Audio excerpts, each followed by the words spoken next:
నమస్కారం. మనిషి జీవితంలో జరిగే ప్రతి విషయానికి ఒక కారణం ఉంటుంది.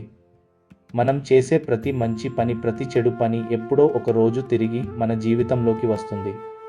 అదే కర్మ. ఒక చిన్న గ్రామంలో రాఘవ్ అనే ధనవంతుడు ఉండేవాడు. అతనికి డబ్బు చాలా ఉంది, పెద్ద ఇల్లు ఉంది, కానీ హృదయం మాత్రం చాలా కఠినంగా ఉండేది.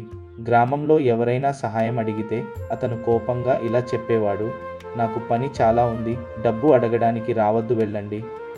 పేదవాళ్ళు నిరాశగా తిరిగి వెళ్ళిపోతుండేవారు. ఒకరోజు ఆ గ్రామానికి ఒక వృద్ధ సన్యాసి వచ్చాడు. ఆయన 2 రోజులుగా అన్నం తినలేదు. అతను రాఘవ ఇంటి ముందు నిలబడి వినమ్రంగా అడిగాడు: బిడ్డా, నాకు చాలా ఆకలిగా ఉంది, కొంచెం అన్నం ఇస్తావా? రాఘవ కోపంతో నవ్వి ఇలా అన్నాడు: పని చేయకుండా అడుగుతారా?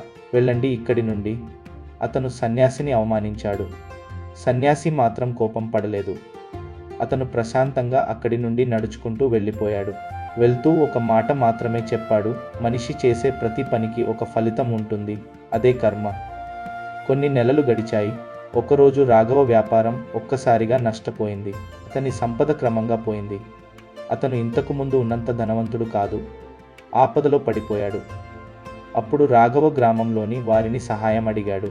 కానీ అతను ఇంతకు ముందు అందరినీ ఎలా తిరస్కరించాడో గుర్తు చేసుకొని ఎవ్వరూ ముందుకు రాలేదు. ఆ సమయంలో రాఘవకు ఆ సన్యాసి మాట గుర్తొచ్చింది: మనిషి చేసే ప్రతి పనికి ఫలితం తప్పకుండా వస్తుంది, అదే కర్మ. అతను దేవాలయానికి వెళ్ళి దేవుడి ముందు కన్నీళ్లు పెట్టుకున్నాడు: ప్రభు, ఇక నుంచి ఎవరికైనా సహాయం చేస్తాను. పేదవారికి సహాయం చేయడం ప్రారంభించాడు. ఆయన మంచి పనులు చేస్తూ ఉండగా అతని జీవితం మళ్ళీ క్రమంగా సంతోషంగా మారింది. అప్పుడు అతనికి ఒక గొప్ప నిజం అర్థమైంది. కాబట్టి ఎప్పుడు మంచి చేయండి, మంచి మాట మాట్లాడండి. ఎందుకంటే ఒక రోజు తిరిగి మన జీవితంలోకి వస్తుంది. అదే కర్మ ధర్మం.